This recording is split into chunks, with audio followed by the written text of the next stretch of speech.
राधे राधे मेरे सभी व्यूअर्स को। तो आज मैं एक नई वीडियो के साथ आपके सामने हूँ। तो आज हम लोग डिस्कस करेंगे G20 के बारे में। आज मैं आपसे अपनी जो टॉपिक है वो G20 को आपके साथ शेयर करूँगी और उम्मीद करती हूँ आपको पसंद आएगी। कोई गलती हो तो माफ़ करिएगा और कमेंट करके बताइएगा कैसा लगा। और प्लीज़ मेरे चैनल को सब्सक्राइब करिएगा और लाइक करिएगा, चैनल लाइक करिएगा वीडियो को। तो ठीक है, शुरू करते हैं। G20 क्या है? G20 या ग्रुप ऑफ 20 बोला जाता है इसको। तो और G20 या ग्रुप ऑफ 20 का गठन वित्तीय संकट को देखते हुए 1999 यानी 1999 में किया गया था। इस वित्तीय संकट ने पूर्वी एशिया और दक्षिण पूर्व एशिया को प्रभावित किया है।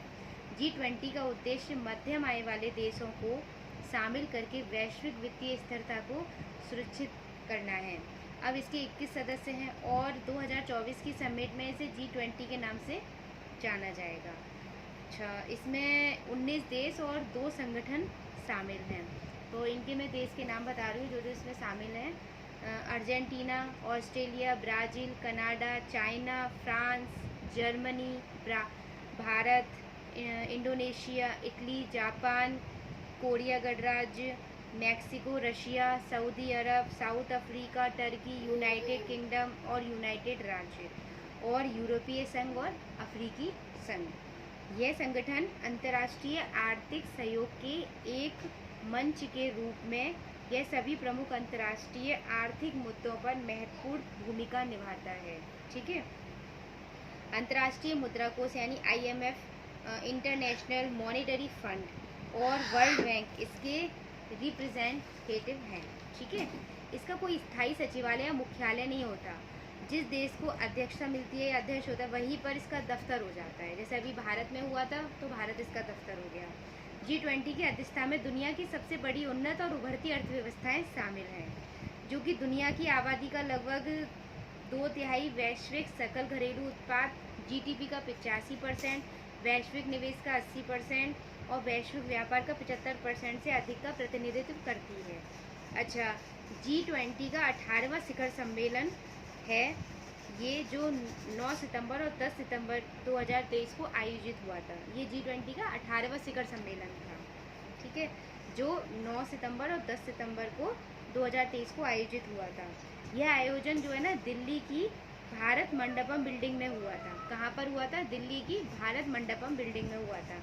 अच्छा, भारत मंडपम के बारे में मैं आपको बताना चाहती हूँ कुछ। यह इंटरनेशनल एग्जीबिशन कम कन्वेंशन सेंटर IECC के है, जिसे भारत मंडपम का नाम दिया गया है। इस कन्वेंशन सेंटर का रीडेवलपमेंट 2700 करोड़ रुपए की लागत से किया गया है। इसमें 7000 से ज़्यादा लोगों के बैठने की क्षमता है। इस कन्वेंशन सेंटर में 3000 व्यक्तियों के बैठने की क्षमता वाला एक एम्फी थिएटर भी है, जो 3 PVR थिएटरों के बराबर है। मीटिंग रूम में 100 लोग एक साथ बैठ सकते हैं। 5500 से ज़्यादा वाहनों के लिए पार्किंग की व्यवस्था है। सरकार agency India Trade Promotion Organization यानी ITPO का यह कॉम्प्लेक्स 123 एकड़ में फैला है। G20 समिट की जो थीम है वो वसुदेव कुटुंबकम है।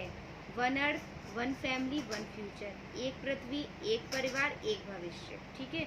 G20 का 21वां सदस्य अफ्रीकी संघ को बनाया गया। भारत मंडपम में G20 शिखर सम्मेलन में 9 सितंबर को शुरू हुआ था। इसके उद्घाटन सत्र में PM मोदी ने अफ्रीकन यूनियन को संगठन का परमानेंट मेंबर बनाने का प्रस्ताव रखा। इसके बाद तमाम सदस्यों ने इस पर सहमति जताई और बतौर अध्यक्ष PM मोदी ने अफ्रीकन यूनियन के हेड अजाली असोमानी, यानी क्या नाम है उनका, अफ्रीकन यूनियन के हेड अजाली असोमानी ने PM मोदी को गले लगा लिया। अफ्रीकन यूनियन को G20 में शामिल करने के लिए चीन और यूरोपियन यूनियन ने भी भारत का समर्थन किया। संभव है कि G20 का नाम अब G21 हो जाएगा। अफ्रीकन संघ के बारे में मैं बताना चाहती हूँ आपको थोड़ा सा। इसमें 55 सदस्य देश शामिल हैं, जो अफ्रीकी महाद्वीप के देशों से बना है। इसकी स्थापना 2002 में हुई थी। उससे पहले यह अफ्रीकी एकता संगठन के रूप में काम कर रहा था और वर्ष 2002 में अफ्रीकी एकता संगठन की जगह अफ्रीकी संघ ने ले लिया। जिसका लक्ष्य महाद्वीप के आर्थिक एकीकरण में तेजी लाना था। G20 शिखर सम्मेलन के आयोजन स्थल भारत मंडपम के बाहर नटराज की प्रतिमा स्थापित की गई थी। अब मैं आपसे नटराज की जो इस प्रतिमा स्थापित की गई थी उसके बारे में आपको बताना चाहती हूँ। उस प्रतिमा के बारे में, नटराज के बारे में। यह दुनिया की सबसे ऊंची नटराज प्रतिमा है। इसकी ऊंचाई 27 फीट, चौड़ाई 21 फीट और वजन लगभग 18 टन है। ऊंचाई 27 फीट, चौड़ाई 21 फीट और वजन 18 टन है, लगभग 18 टन है। यह 8 धातुओं या अष्ट धातु यानी तांबा, जस्ता, सीसा, टीन, चांदी, सोना, पारा और लोहे से बना है। शिव की तांडव मुद्रा में नटराज प्रतिमा है। किसमें? शिव की तांडव मुद्रा में नटराज प्रतिमा है। इसे तमिलनाडु के तंजावुर जिले के स्वामी मलाई कुशल कारीगरों ने तैयार किया है। किसने तैयार किया है इसे? तमिलनाडु के तंजावुर जिले के स्वामी मलाई कुशल कारीगरों ने तैयार किया है। यह मूर्ति लास्ट वैक्स कास्टिंग पद्धति का उपयोग करके बनाई गई है। यह पद्धति जो चोल युग की स्वयं तकनीक थी। ठीक है, इम्पोर्टेंट है थोड़ा सा। नटराज का यह डिज़ाइन 3 प्रतिष्ठित नटराज मूर्तियों से प्रेरणा लेता है। चिदम्बरम में थिल्लई नटराज मंदिर पहला, कोनेरी राजपुरम में उमा महेश्वर मंदिर और तीसरा है बृहदेश्वर बड़ा मंदिर तंजावुर। ये सभी मूल रूप से चोलों द्वारा बनाए गए थे। ये चोल साम्राज्य था ना उस टाइम के हैं ये। चोल वंश 9वीं और 11वीं शताब्दी ईस्वी के आसपास अपने चरम पर प्रायद्वीपीय भारत के अधिकांश हिस्से पर शासन किया था। ठीक है। अच्छा, एक कोणार्क चक्र भी था जिसमें मोदी जी सबको गेट टुगेदर कर रहे थे, सबसे हैंडशेक कर रहे थे, सबका स्वागत कर रहे थे। वहाँ पे कोणार्क चक्र बना हुआ था, उसके बारे में मैं आपसे बताना चाहूँगी। कोणार्क चक्र 13वीं शताब्दी में राजा नरसिंह देव प्रथम के शासनकाल में बने। नरसिंह देव प्रथम के शासनकाल में बने। सूर्य मंदिर का विश्व प्रसिद्ध शिल्प है। 24 तीलियों वाला यह राष्ट्रीय ध्वज में भी शामिल है। 24 तीलियों वाला यह चक्र राष्ट्रीय ध्वज में भी शामिल है। चक्र में 7 घोड़े, हफ्ते के 7 दिन, 22 जोड़ी पहिए, 12 माह और 24 पहिए 24 घंटों और 8 प्रमुख तीलियां 8 प्रहर का प्रतीक हैं। रथ के पहियों की व्याख्या जीवन के पहियों के तौर पर की गई है। ये 12 जोड़ी पहिए 12 राशियों का भी प्रतिनिधित्व करते हैं। चक्र 9 फुट 9 इंच व्यास का है। हर पहिए में 8 चौड़ी और 8 पतली तीलियां हैं। चक्र कितना है? 9 फुट 9 इंच व्यास का है।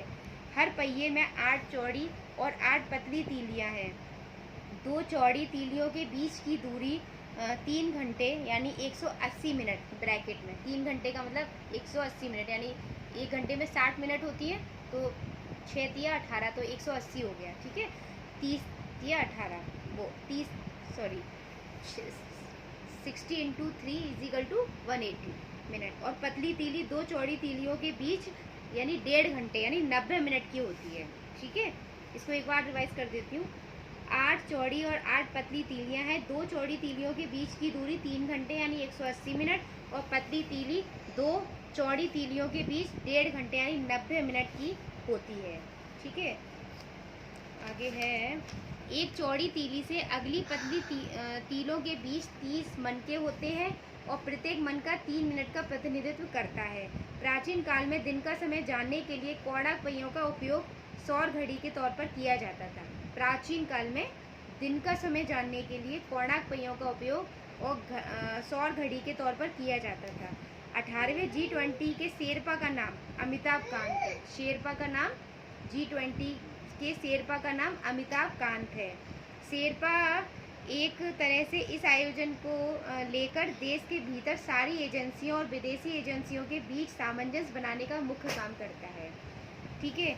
अच्छा, G20 नई दिल्ली शिखर सम्मेलन में अफ्रीकी संघ, ओडा, नेपेड, आसियान और ISA, CDRI और ADB के क्षेत्रीय संगठनों को इनवाइट किया गया था। ठीक है, और इनके बारे में मैं आपको नेक्स्ट वीडियो में बताऊंगी।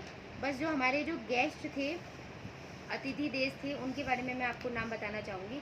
भारत ने G20 शिखर सम्मेलन 2023 के लिए बांग्लादेश, मिस्र, Mauritius, Netherlands, Nigeria Oman, Singapore, Spain और यूएई को गेस्ट कंट्री यानी अतिथि देश का दर्जा दिया है। ठीक है, तो आज के लिए इतना ही। मैं मिलती हूँ नेक्स्ट ब्लॉग में। पसंद आया हो तो प्लीज़ कमेंट करके बताइएगा, कोई गलती हुई होगी तो वो भी बताइएगा, और प्लीज़ मेरे चैनल को ज़्यादा से ज़्यादा शेयर करिए, सब्सक्राइब करिए, लाइक करिए। प्लीज़ मेरे चैनल को सब्सक्राइब करिए, प्लीज़ प्लीज़ प्लीज़। ये मैं आपसे अपनी स्टडी शेयर करती हूँ तो इससे मेरा भी रिवीजन हो जाता है, मुझे भी बहुत अच्छा लगता है। तो मिलते हैं नेक्स्ट ब्लॉग में। जय श्री कृष्ण, राधे राधे।